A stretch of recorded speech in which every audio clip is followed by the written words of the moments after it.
आपका क्या नाम है? अरविंद यादव। अरविंद यादव। कहाँ से बिलोंग करते हैं? हम गोंडा खालीगांव उत्तर प्रदेश। गोंडा खालीगांव उत्तर प्रदेश। हाँ मस्करवा के समथिंग। हाँ, मस्कनवा स्टेशन के जस्ट बाजू में। जी जी जी। अच्छा, यहाँ आप किस पर्पज से आए थे मुंबई? मुंबई तो आया था कमाने के पर्पज से, तो हम्म। यहाँ अभी मेडिकल रिप्रेजेंटेटिव का जॉब कर रहा हूँ। जी जी। और गांव में आप कितना पढ़ाई की? गांव से ही पढ़ाई की? हाँ, गांव में ग्रेजुएशन कंप्लीट किया।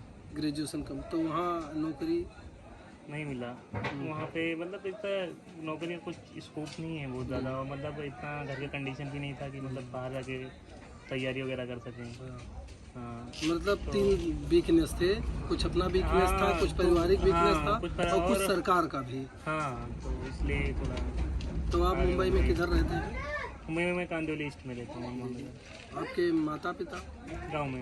गांव में रहते हैं। कितने भाई और कितने बहन हैं? हम 2 भाई 1 बहन हैं। क्या नाम है? अखिलेश यादव है और प्रीति यादव नाम है सिस्टर का। माता जी का, पिताजी का नाम? माता जी का नाम उषा देवी है और पिताजी का नाम राम यादव है। क्या काम करते हैं माता जी और पिताजी आपके? फार्मर हैं, मम्मी घर पे रहती हैं, गाँव खाना वाना बना, हाँ गाँव में, खेती। और पिताजी खेती बाड़ी करते हैं।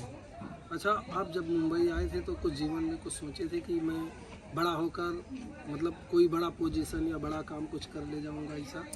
नहीं, ऐसा कुछ मैंने नहीं सोचा था। मैं सिर्फ इतना सोचा था कि मतलब मैं आया हूँ मुंबई तो इतना सिर्फ खा सकूँ कि हाँ मतलब मेरा एक मतलब फैमिली हो तो मतलब खुश रहे मम्मी पापा, मतलब कभी मतलब ऐसा ना रहे कि हाँ मेरी वजह से मम्मी पापा दुखी हों, उतना मैं कमा सकूँ और कोई बहुत मतलब बड़ा लेवल।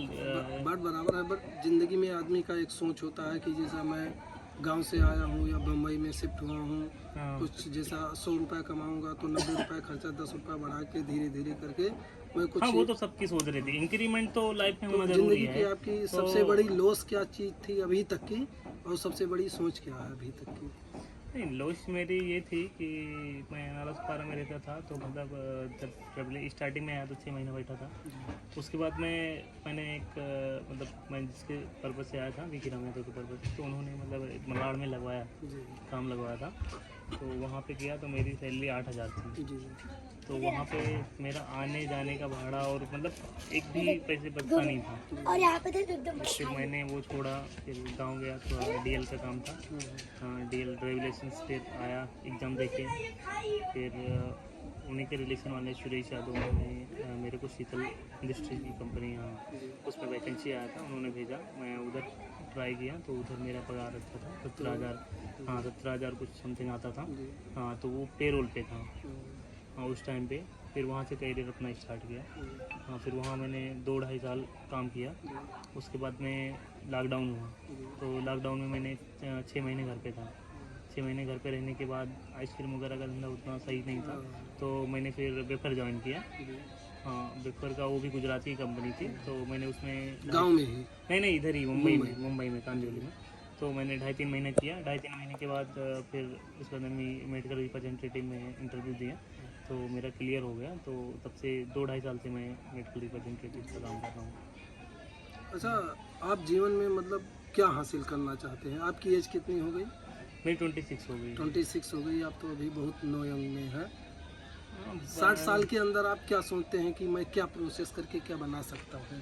कुछ तो दिमाग में सोचे होंगे। दिमाग में तो अभी ऑलरेडी सोच के रखा है कि मुंबई में एक घर हो, जी ठीक है, वो भी अपना। हाँ अपना हो। जी हाँ, 1 BHK या 2 BHK हो। जो भी है। हाँ, जो भी मतलब, लेकिन 1 BHK कम है, मतलब कोशिश यही है। जी। और उसके बाद में मम्मी पापा के साथ रहना, मम्मी पापा को मैं यहाँ लेके आना चाहता हूँ, मतलब मम्मी पापा भी रहें। अच्छा, मेरा एक अच्छा, आप समाज में एक सबसे बड़ा उपदेश क्या देना चाहते हैं? जैसे आपके साथ जो हुआ, कुछ आपकी कमी हुई, कुछ सरकार की कमी हुई, कुछ अपने परिवार की कमी हुई, कि जिससे आपका नौकरी न पढ़ पाए आप, ना माता पिता उतना सक्षम नहीं थे, या आप नहीं सक्षम थे, या सरकार नहीं सक्षम था, तो कोई एक अच्छा उपदेश मैं उसमें कि जो नौजवान जो आज प्लान कर रहे हैं गांव से, क्योंकि मैं उसमें उपदेश ही देना चाहूँगा कि मतलब कुछ ऐसा, देखो मजबूरी होती है, कुछ घर के कंडीशन होते हैं, तो वो चीज़ ब्लेम लगा के या ये करके मतलब किसी के ऊपर भागना गलत है। तो उसके हिसाब से खुद की मेहनत करो, और जो किस्मत में लिखा है वो तो होगा ही। अपने तरफ से ट्राई करते रहो। अगर जैसे मैं ग्रेजुएशन किया तो ऐसा तो नहीं कि मतलब घर पे बैठा रहता है, या मतलब ये करता कि हाँ सरकारी जॉब आएगा तभी करूँगा या कुछ। ठीक है, लाइफ है तो अगर ईश्वर ने जन्म दिया है तो लाइफ में कुछ ना कुछ तो करना ही है। अच्छा वो प्राइवेट करके करो सर। अच्छा, नौजवानों के लिए आज शहर अच्छा है कि गांव अच्छा है? कि गांव में कोई छोटे कुटीर उद्योग जैसा सरफ है, बीड़ी फैक्ट्री है, मोमबत्ती है, जो 2-4 लोग को रोजगार दें, LED बल्ब है या जो भी है छोटे छोटे कुटीर उद्योग, वो गांव में मतलब करें कि यहाँ करें? क्या आपके नहीं, मैं तो यही सिचुएशन दूंगा कि मतलब दोनों तरह जगह कर सकते हैं, लेकिन मतलब क्या सिचुएशन देके, मतलब कि घर का अगर जिस मतलब थोड़ा मजबूत, क्योंकि 6 महीने तक समझ लो कि मतलब नो प्रॉफिट नो लॉस रहता है, लॉस ही ज़्यादातर रहता है, वैसे ज़्यादातर नो प्रॉफिट नो लॉस। तो पहले अपना बजट बना के चाहे गाँव में करें चाहे मुंबई में करें, वो सेम ही होने वाला है। यहाँ भी मेहनत करना पड़ेगा, वहाँ पे भी मेहनत करना। हाँ, यह है कि ये हो सकता है कि यहाँ आके थोड़ा कम मेहनत करना पड़े वहाँ गांव में, क्योंकि गांव में कैसा डिस्टेंस रहता है थोड़ा दूर, यहाँ कैसे क्राउड ज़्यादा रहता है।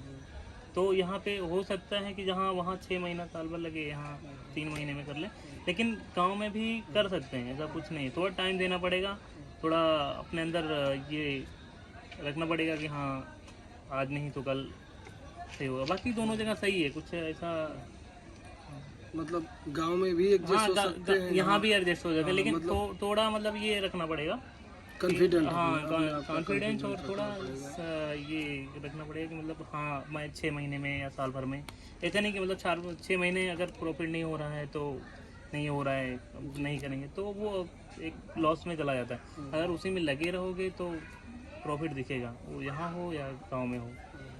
अभी गाँव में भी बहुत सारी चीज़ें चेंज हो गई हैं, बहुत लोग मतलब जैसे यहाँ से भी करके जाते हैं गांव में। तो आपको कितना दिन हो गया मुंबई में रहते? मेरे को 6 साल हो गए। माता पिता के लिए कुछ पर्सनली जो कि आपके माता पिता आपसे चॉइस कुछ रखते थे, नहीं आज मेरे उसे माता पूरा कर दिए आपने? नहीं, मेरे पिताजी मेरे कुछ चॉइस नहीं करते थे और ना कभी मतलब बोले, लेकिन ठीक है। और मैं मतलब कभी अभी तो उनके लिए कुछ नहीं कर पाया हूँ, मैं सही बोलूँ तो मतलब मैं उनके लिए अभी तो कुछ नहीं कर पाया हूँ। हाँ, करने की कोशिश में हूँ कि हाँ मतलब आपका आशा है कि आज नहीं कल हो जाए? हाँ हो जाएगा। अच्छा, ये समाज में जो थोड़ा विकृतियाँ बढ़ रही हैं, समझे ना आप, चाहे गांव में हो जैसा आपके आड़ी पड़ोस के हो या शहर में हो, तो अभी अगर सुधार कर सकते हैं तो नौजवान जो जैसा 20 से लेकर 40-50 तक, तो उस पर आपका कुछ संदेश? उस पर संदेश मेरा तो ऐसा कुछ इंटेंशन नहीं है, लेकिन अभी लोग कैसे हैं, बट नए भारत का निर्माण यंग लोग ही कर सकते हैं ना, तो लोग ऐसा ऐसा कुछ कर रहे हैं। अभी देखो अगर देखा जाए गाँव का, तो अभी गांव में 2 बच्चे पैदा और उनको पढ़ना लिखना चाहिए सही से, ठीक है, लेकिन अभी वो कैसे स्टार्ट कर देते हैं कि हम बीजेपी वाले हैं, हम अखिलेश वाले हैं, मतलब राजनीति में ज़्यादा जा रहे हैं। लेकिन पहले के लोग ऐसे नहीं थे, ऐसे कि पहले कैसे था 12th पास हो जाते थे। मतलब आपका कहना अगर राजनीति में न जाके अपने हाँ, काम पे मैं ये नहीं बोला कि राजनीति मत जाओ, लेकिन जैसे कि पढ़ाई भी जरूरी है ना। ना फर्स्ट पढ़ाई तो जरूरी है, पढ़ाई जरूरी राजनीति है। 5 साल में एक दिन करो राजनीति चलो ठीक है, समझ में आता है कि चलो ठीक, घर के जैसे तुम बड़े हो गए, राजनीति तुम 10 साल के हो, राजनीति करने जा रहे हो, उससे कुछ फायदा है सरकार को? अच्छा, कुछ सरकार से आप लाभ मिला? जैसा 10 साल मोदी का हो गया, 6 साल योगी का हो गया, कुछ लाभ जैसा मतलब चाहे स्वास्थ्य के परत हो, चाहे सड़क के परत हो, या मतलब जैसा कुछ भी जो है? मेरे को सरकार से अभी तक कोई प्रॉफिट नहीं मिला है, लेकिन लॉस भी नहीं हुआ है। लॉस भी नहीं, लॉस मतलब भी नहीं हुआ। कार्यकाल अच्छा, हाँ, सेवा सुरक्षा का, हाँ सेवा सुरक्षा हर चीज़ मतलब सही है। चलो, thank you, welcome to, thank you so much.